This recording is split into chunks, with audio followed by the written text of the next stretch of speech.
ഹരേ കൃഷ്ണ. സർവം ശ്രീ രാധാകൃഷ്ണാർപ്പണമസ്തു. നമ്മുടെ ഇന്നത്തെ തലമുറ അനുഭവിക്കുന്ന അല്ലെങ്കിൽ നാം ഉൾപ്പെടുന്ന കാലഘട്ടത്തിലൂടെ കടന്നു പോകുന്ന വ്യക്തികൾ നേരിടുന്ന പ്രധാന പ്രശ്നമാണ് ഭൗതിക ജീവിതത്തിലേക്കുള്ള നമ്മുടെ ആ ഒരു ശ്രദ്ധ. ഭൗതിക ജീവിതത്തിനെ മാത്രം കേന്ദ്രീകരിച്ചുകൊണ്ട് ജീവിതം മുന്നോട്ട് ചിട്ടപ്പെടുത്തി കൊണ്ടുപോകുന്നത് കൊണ്ട് നാം അനുഭവിക്കുന്ന ജീവിത പ്രതിസന്ധികൾ, പ്രശ്നങ്ങൾ, അതിൽ പെട്ടുഴലുന്ന നമ്മുടെ കുട്ടികൾ, മുതിർന്നവർ എല്ലാവരും അവനവൻ്റെ ജീവിതം അവസാനിപ്പിക്കുകയോ ജീവിതത്തിൽ നിന്ന് പിന്തിരിഞ്ഞോടുകയോ അല്ലെങ്കിൽ അത് ജീവിതം നിലനിർത്തുവാൻ വേണ്ടി ലഹരി മരുന്നുകളോ മറ്റുള്ളവയ്ക്കോ ഒക്കെ മദ്യത്തിനൊക്കെ അടിമകളായി പോകുന്ന ഒരു സാഹചര്യത്തിലേക്ക് നമ്മുടെ വിദ്യാഭ്യാസ സമ്പ്രദായത്തെയും സാമൂഹിക അന്തരീക്ഷത്തെയും നമ്മുടെ സംസ്കാരത്തെയും ഒക്കെ എത്തിച്ചതിൻ്റെ പിന്നിൽ പ്രധാനമായും വൈദേശിക ശക്തികളുടെ ഒരു പ്രവർത്തനം തന്നെയായിരുന്നു. ഭാരതത്തിൽ മാറി മാറി വന്ന വൈദേശിക ആക്രമണങ്ങളിലൂടെയെല്ലാം നമ്മുടെ ഭാരതത്തിൻ്റെ സംസ്കാരം, വിദ്യാഭ്യാസം ഇതൊന്നും തകർന്നു പോകുന്നില്ല എന്ന് മനസ്സിലാക്കിയ അവസാനം വന്ന ബ്രിട്ടീഷുകാർ അവർ തിരിച്ചറിഞ്ഞു. എന്തുകൊണ്ടാണ് ഭാരതത്തിൻ്റെ സംസ്കൃതി അല്ലെങ്കിൽ ഇവിടുത്തെ ഈ സനാതന ധർമ്മം മുച്ചൂടും വേരോടെ പിഴുത് തേരോട്ടം നടത്തിയ ധാരാളം വൈദേശിക ശക്തികൾ ഇവിടെ ഉണ്ടായിരുന്നിട്ടും എന്തുകൊണ്ടിത് കടപുഴകി വീഴുന്നില്ല? തങ്ങൾ പോയ രാജ്യങ്ങളിലെല്ലാം അവിടുത്തെ സംസ്കൃതികൾ നശിപ്പിക്കുകയും അവിടുത്തെ ജനങ്ങളെ അവരുടെ അടിമകളാക്കുകയും ചെയ്യുമ്പോഴും ഇവിടുത്തെ സംസ്കൃതി നഷ്ടപ്പെടാതെ ആർജവത്തോടെ ഭാരതീയ സനാതനധർമ്മം ആർജവത്തോടെ പോകുന്നതിൻ്റെ പ്രധാന കാരണം ഇവിടുത്തെ വിദ്യാഭ്യാസ സമ്പ്രദായം തന്നെയാണെന്നുള്ളത് വിദേശികൾക്ക് മനസ്സിലായിരുന്നു. ഇവിടുത്തെ വിദ്യാഭ്യാസ സമ്പ്രദായം എന്ന് വെച്ചാൽ വ്യക്തിബോധവും സത്വബോധവും കൂടി ഒന്നിച്ചു കൊണ്ടുപോകുന്ന സമ്പ്രദായമായിരുന്നു. വ്യക്തിബോധവും സത്വബോധവും, വ്യക്തി എന്ന ബോധവും അതിൽ അടങ്ങിയിരിക്കുന്ന ആത്മബോധത്തോടും, ഇത് രണ്ടും ഒരു നാണയത്തിൻ്റെ രണ്ട് വശങ്ങളാണ്. ഒരു നാണയത്തിന് ഒരു വശം കൊണ്ട് പൂർത്തീകരിക്കാൻ കഴിയില്ലല്ലോ, അതിനൊരു മറുവശമില്ലേ? അതുപോലെ ഓരോ ജീവിതത്തിനും വ്യക്തിബോധവുമുണ്ട്, സത്വബോധവുമുണ്ട്. ഇത് രണ്ടും നമ്മുടെ ഭാരതീയ ദാർശനികർ മനസ്സിലാക്കി അത് രണ്ടിനും വേണ്ടുന്ന ഉപോദ്ബലകമായിട്ടുള്ള വിദ്യാഭ്യാസ സമ്പ്രദായം, ഗുരുകുല സമ്പ്രദായങ്ങളായിരുന്നു ഇവിടെ നടത്തിയിരുന്നത്. ഗുരുകുല വിദ്യാഭ്യാസ സമ്പ്രദായത്തിന് ശേഷവും നമ്മുടെ രവീന്ദ്രനാഥ് ടാഗോറിനെ പോലെയുള്ള വിദ്യാലയം ഒക്കെ സ്ഥാപിച്ച വലിയ വലിയ നളന്ദ, തക്ഷശില തുടങ്ങിയ സർവകലാശാലകൾ ലോകോത്തരമായിട്ടുള്ള വിദ്യാഭ്യാസ സമ്പ്രദായം, ദൈവശാസ്ത്രം, ഫിലോസഫി തുടങ്ങിയ രാഷ്ട്രമീമാംസ, അങ്ങനെ ധാരാളം നമ്മുടെ വ്യക്തിബോധത്തിന് വേണ്ടുന്ന ധാരാളം കാര്യങ്ങൾ, രാഷ്ട്രത്തിനും വ്യക്തികൾക്കും ഉയർച്ചയ്ക്കുണ്ടാകുന്ന ധാരാളം കാര്യങ്ങൾ അടങ്ങിയ തിയോളജി എന്ന് പറയുന്ന ആ ഒരു വിഷയം, ഫിലോസഫിയും തിയോളജിയുമൊക്കെ നമ്മളിൽ നിന്നാണ്, നമ്മളുടെ നളന്ദ, തക്ഷശില തുടങ്ങിയ നമ്മുടെ പൗരാണിക സർവകലാശാലകളിൽ നിന്ന് കൊണ്ടുപോയ ആ വിഷയങ്ങളാണ് മറ്റ് യൂണിവേഴ്സിറ്റികൾ, വിദേശ വിദ്യാഭ്യാസ സ്ഥാപനങ്ങളിൽ ഇപ്പോഴും അവർ അത് തുടരുന്നത്. അത് മറ്റ് സംസ്കാരങ്ങളിൽ ആ ഒരു സമ്പ്രദായം ഇല്ലായിരുന്നു.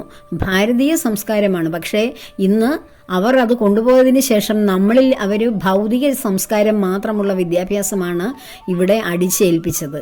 ഒരു വ്യക്തിക്ക് അവനവൻ്റെ ജീവസന്ധാരണത്തിന് വേണ്ടുന്ന എല്ലാ കാര്യങ്ങളും നമ്മുടെ ഭാരതീയ ഗുരുക്കന്മാർ പറഞ്ഞു കൊടുക്കുമായിരുന്നു.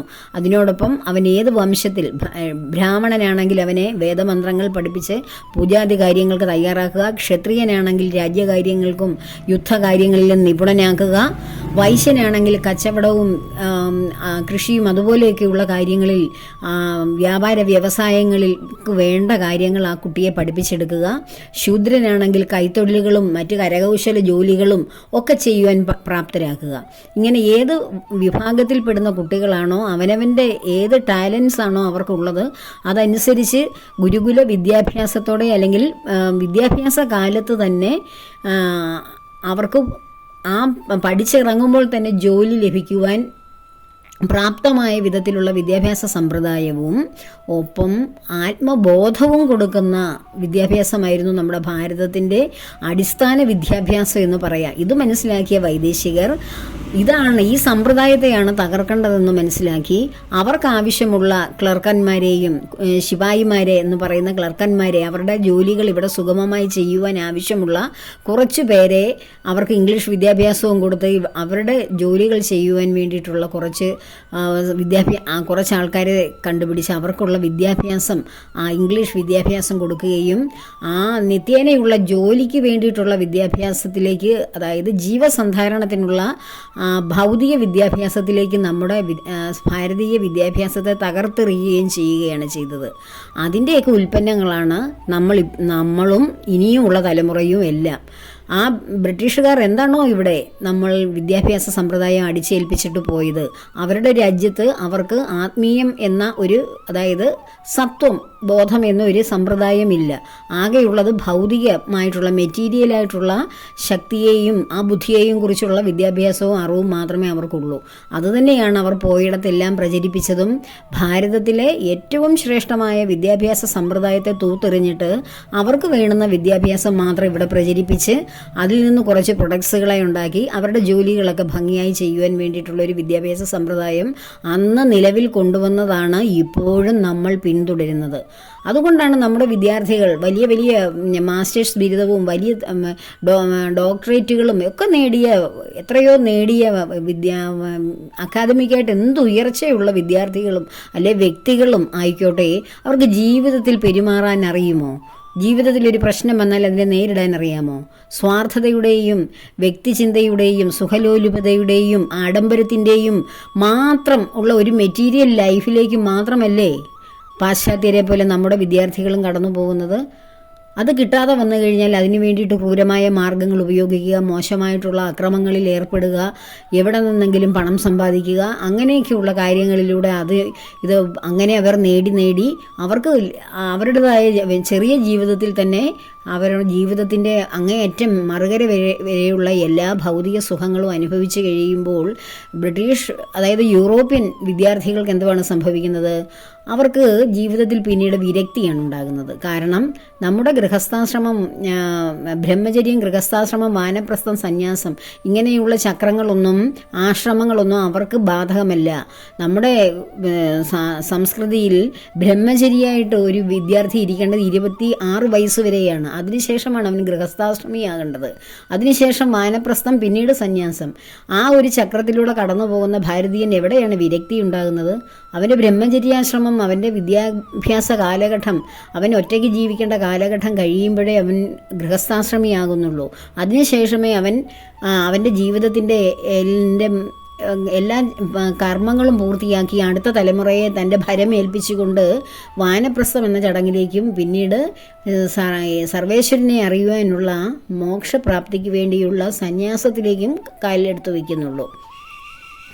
അപ്പോൾ ഈ ഒരു ചക്രത്തിലൂടെ കടന്നു പോകുന്ന ഭാരതീയ സംസ്കൃതിയെ തൂത്തെറിഞ്ഞിട്ട് എല്ലാം ക്ഷിപ്രസാധ്യം, 10 വയസ്സും 13 വയസ്സും തൊട്ട് സ്വതന്ത്രമായിട്ട് ജീവിച്ച് എങ്ങനെയും ജീവിക്കാം, എന്തും അനുഭവിക്കാം എന്ന് ഉള്ള ആ പാശ്ചാത്യ സംസ്കൃതി നമ്മുടെ ഭാരതത്തിലും കുത്തിവെച്ചതിന് ശേഷം ഇവിടുന്ന് കടന്നുപോയ ആ വൈദേശിക സമ്പ്രദായത്തെ പോലെ തന്നെ നമ്മളും നമ്മുടെ തലമുറയും ആ ചെറുതിലെ തന്നെ ജീവിത സുഖങ്ങളിൽ സുഖലോലുപരായി ജീവിക്കുന്നത് കൊണ്ട് വളരെ വേഗം യൂറോപ്യൻ കുട്ടികളെ പോലെ തന്നെ നമുക്കും അക്രമാസക്തിയും അല്ലെങ്കിൽ ജീവിതത്തിനോടുള്ള വൈരാഗ്യവും അക്രമാസക്തിയും, അതിലൂടെ ചിലർ ജീവിതം വിട്ടുപോകുന്നു, ചിലർ അക്രമികളായി മാറുന്നു, കൂട്ടക്കൊലപാതകങ്ങൾ നടത്തുന്നു, ലഹരിക്കും മദ്യത്തിനുമൊക്കെ അടിമകളാകുന്നു, ധാരാളം സാമൂഹികമായിട്ടുള്ള ദ്രോഹങ്ങളിൽ ഏർപ്പെടുന്നു, മറ്റ് ശാന്തമായി ജീവിക്കുന്ന കുട്ടികളെയും അതിലേക്കൊക്കെ പ്രേരിപ്പിച്ച് അങ്ങനെ സാമൂഹിക വിപത്തുണ്ടാകുന്നു. ഇതെല്ലാം നമ്മുടെ വിദ്യാഭ്യാസ സമ്പ്രദായത്തിൻ്റെ പ്രശ്നമാണ്. വിദ്യാഭ്യാസം ഭൗതികം മാത്രമായി പോയതാണ് ഇതിൻ്റെ എല്ലാ അടിസ്ഥാന കാരണം. ഭൗതിക വിദ്യാഭ്യാസം എന്ന് വെച്ചാൽ ഈ ശരീരത്തിന് വേണ്ടുന്ന കാര്യങ്ങൾ നേടുക, അതുമാത്രമാണ് നമ്മുടെ വിദ്യാഭ്യാസ സമ്പ്രദായത്തിൻ്റെ ഏക ലക്ഷ്യം. ഈ ലക്ഷ്യം ഉണ്ടാക്കി തന്നത് ബ്രിട്ടീഷുകാരാണ്. ആ ബ്രിട്ടീഷുകാരുടെ സംസ്കാരമാണ് നമ്മളിപ്പോഴും വിദ്യാഭ്യാസ രംഗത്ത് പിന്തുടരുന്നത് കൊണ്ട് കാലാന്തരത്തിൽ അവരെ പോലെ നാമും നമ്മുടെ ആ സംസ്കൃതിയെയാണ് അവർ നഷ്ടപ്പെടുത്തിയതെന്ന് പിന്നീട് വന്ന ഇവിടുത്തെ ഭരണാധികാരികൾക്ക് തിരിച്ചറിവില്ലാതെ പോയി. ഭാരതത്തിൻ്റെ സംസ്കാരം എന്ന് പറയുന്നത്, ആത്മാവെന്ന് പറയുന്നത് ആത്മബോധത്തിൽ അടിയുറച്ചുള്ള ഭൗതിക ജീവിതമാണ് എന്ന തത്വമറിയാതെയാണ് ഇവിടുത്തെ ഭരണാധികാരികൾ ഈ വിദ്യാഭ്യാസ സമ്പ്രദായത്തെയൊക്കെ അവനവൻ ഇഷ്ടമുള്ള പോലെ സ്വന്തം പേരെഴുതാൻ അറിയാൻ വയ്യാത്ത തരത്തിലുള്ളവർക്കും മുഴുവൻ മാർക്ക് കിട്ടുന്ന അത്രയും അധപതിച്ച സംസ്കൃതിയായി പോയി വിദ്യാഭ്യാസം എന്ന് പറയുന്നത്. അപ്പോൾ ഇതിൽ നിന്ന് കരകയറണമെങ്കിൽ നമ്മുടെ ഇനിയുള്ള തലമുറകളെങ്കിലും സനാതന ധർമ്മത്തെക്കുറിച്ച് അറിഞ്ഞിരിക്കണം. ആ ധർമ്മത്തിൽ അടിയുറച്ച വിദ്യാഭ്യാസത്തിലൂടെ തന്നെ മതപാഠശാലകൾ, സനാതന ധർമ്മ പാഠശാലകൾ നമ്മുടെ ഓരോ ഏരിയകളിലും അതിനു വേണ്ടി മുൻകൈയെടുത്ത് നമ്മുടെ തലമുറകളെ ആ ധർമ്മം ഉപദേശിച്ചു കൊടുത്ത് മുന്നോട്ട് കൊണ്ടുപോകണം. മതം പഠിപ്പിക്കുകയല്ല, ധർമ്മം പഠിപ്പിക്കുകയാണ് വേണ്ടത്. മതം പഠിച്ചു കഴിഞ്ഞാൽ മതത്തിൻ്റെ പഠിത്തത്തിലൂടെ ഉണ്ടാകുന്ന തിന്മകളെക്കുറിച്ചും നമ്മുടെ ഈ സമൂഹത്തിൽ നമുക്കറിയാം. അപ്പോൾ മതമല്ല കുത്തിവയ്ക്കേണ്ടത്, കുഞ്ഞുങ്ങളിൽ ധർമ്മമാണ്. ഭാരതീയ സനാതന ധർമ്മം നമ്മുടെ കുഞ്ഞുങ്ങൾ അറിഞ്ഞു വളരണം. മുതിർന്നവർ അല്ലെങ്കിൽ പ്രായമായവരെ ഇനി അതിലേക്ക് കൊണ്ടുവരാൻ കഴിയില്ല. അവർ എങ്ങനെയാണോ ജീവിച്ചത് അതിൽ നിന്ന് അവർക്ക് മാറ്റം വരില്ല. അപൂർവം ചിലർക്കേ ആ മാറ്റം ഉണ്ടാവുകയുള്ളൂ. എന്നാൽ പുതിയ തലമുറ ഇത് അറിഞ്ഞ് വളർന്നു കഴിഞ്ഞാൽ അവരുടെ ജീവിതത്തിൽ ശാന്തിയോടും സമാധാനത്തോടും കൂടി ജീവിക്കും. അവർ അനാവശ്യമായിട്ടുള്ള ലഹരിക്കോ അല്ലെങ്കിൽ മദ്യത്തിനോ മറ്റു വേണ്ടാത്ത കൂട്ടുകെട്ടുകൾക്കോ സാമൂഹിക തിന്മകൾക്കോ അവർ പോകില്ല. അവർ ധർമ്മബോധമുള്ളവരായി മാറും. അപ്പോൾ ഒരു വ്യക്തിയെ ധർമ്മബോധമുള്ളവരാക്കണമെങ്കിൽ അവനവൻ്റെ ധർമ്മത്തെക്കുറിച്ച് നമ്മൾ അറിഞ്ഞിരിക്കണം. ആ ധർമ്മം കുഞ്ഞുങ്ങളിലേക്ക് ചെറിയ പ്രായത്തിൽ തന്നെ കുത്തിവെച്ചു കൊടുക്കണം. അപ്പോൾ ധർമ്മബോധം നഷ്ടപ്പെട്ട ഒരു തലമുറയുടെ പരിച്ഛേദമാണ് ഇന്നത്തെ സാമൂഹിക അന്തരീക്ഷം. അപ്പോൾ ഈ അന്തരീക്ഷത്തിൽ നിന്ന് നമുക്ക് രക്ഷപ്പെടുവാൻ, നമ്മുടെ തലമുറയെ രക്ഷിക്കുവാൻ നമുക്ക് ചെയ്യാൻ പറ്റുന്ന, ഇപ്പോൾ ജീവിച്ചിരിക്കുന്ന നമുക്ക് ചെയ്യാൻ പറ്റുന്ന ഏക സൽക്കർമ്മമാണ് സനാതന ധർമ്മ പാഠശാലകൾ ഓരോ സ്ഥലങ്ങളിലും അതിന് സന്നദ്ധരാകുക. അത് സനാതനധർമ്മം നമ്മുടെ കുഞ്ഞുങ്ങൾക്ക് പറഞ്ഞു കൊടുക്കുക. അതിനുവേണ്ടി ആഴ്ചയിലൊരു ദിവസം ആ കുഞ്ഞുങ്ങളുടെ നന്മയ്ക്ക് വേണ്ടി നമ്മുടെ ഭാരതത്തിൻ്റെ ഏത് കോണിലും ഇതെല്ലാം സ്ഥാപിക്കേണ്ട കാലം അതിക്രമിച്ചിരിക്കുന്നു. എങ്കിൽ മാത്രമേ നമ്മുടെ നഷ്ടപ്പെട്ട ധർമ്മബോധം തിരിച്ചു കിട്ടുകയുള്ളൂ, നമ്മുടെ തലമുറകൾ നന്നായി വരികയുള്ളൂ. ഇല്ലെങ്കിൽ വേര് നഷ്ടപ്പെട്ട വൃക്ഷം പോലെ ഇങ്ങനെ ഏതൊരു കാറ്റിലും അല്ലെ ഏതൊരു ചലനത്തിലും കടപുഴകി വീഴാൻ പാകത്തിൽ നമ്മുടെ യുവത്വത്തെ, നമ്മുടെ പുതിയ തലമുറയെ മാറ്റിക്കൊണ്ടിരിക്കുന്ന സാമൂഹിക സ്ഥിതിയാണിപ്പോൾ ഉള്ളത്. നമ്മളുടെ വേരുകൾ അടിയുറച്ചതാണ്, പക്ഷെ അതിന് മുകളിൽ കിളിച്ചു വന്നിരിക്കുന്ന അല്ലെ പടർന്നു കയറുന്ന വൃക്ഷം എന്ന് പറയുന്നത് വെറും ശക്തിയറ്റതായി പോയി. അപ്പോൾ വേരുകൾ നഷ്ടപ്പെട്ടവ നമ്മുടെ ഈ സംസ്കൃതിയെ പഴയ ആ ഉറച്ച വേരുകളിലേക്ക് തന്നെ വീണ്ടും എത്തിക്കേണ്ടിയിരിക്കുന്ന കടമ ഇന്നത്തെ ആത്മബോധത്തിൽ ജീവിക്കുന്ന നമുക്ക് ഓരോരുത്തർക്കുമാണ്. അതിൻ്റെ പ്രവർത്തനങ്ങൾക്ക് വേണ്ടി നമ്മുടെ തലമുറയെ രക്ഷിക്കുവാനുള്ള ഓരോ കാര്യങ്ങൾക്കും വേണ്ടി നാം പ്രത്യേകം ശ്രദ്ധ കൊടുക്കേണ്ടത് വളരെ അനിവാര്യമാണ്. കുഞ്ഞുങ്ങൾ ആത്മബോധത്തിൽ വളരുന്ന കുഞ്ഞുങ്ങൾ ഭൗതികതയോടൊപ്പം ആത്മബോധവും നമ്മൾ ചൊല്ലിക്കൊടുത്തു കഴിഞ്ഞാൽ ആ കുഞ്ഞുങ്ങൾ ഒരിക്കലും വഴിപിഴച്ചു പോവുകയോ തെറ്റായ ജീവിതം നയിക്കുകയോ വേണ്ടാത്ത കൂട്ടുകെട്ടിൽ ചെന്ന് പെടുകയോ ചെയ്യുകയില്ല. വഴി അറിയാവുന്നവർ മറ്റുള്ളവരെ വഴി തേടാൻ വിളിക്കുകയില്ല. സ്വയം വഴി അറിയാത്തവരാണ് മറ്റുള്ളവർ വിളിക്കുന്ന വഴികളിലേക്ക് പോകുന്നത്. നമുക്ക് വഴി അറിയാമെങ്കിൽ നമ്മൾ ആ വഴിയെ സഞ്ചരിക്കുക തന്നെ ചെയ്യും. അപ്പോൾ വഴി അറിയാത്തവരായി ദിശാബോധം നഷ്ടപ്പെട്ട ഒരു തലമുറയെ നാം സൃഷ്ടിച്ചെടുത്തു. നമ്മളും അങ്ങനെ ഒരു ദിശാബോധം ഇല്ലാത്ത ഒരു വിഭാഗമായി മാറിയത് കൊണ്ടാണ് നമ്മുടെ തലമുറയും അങ്ങനെ തന്നെയായി പോയത്.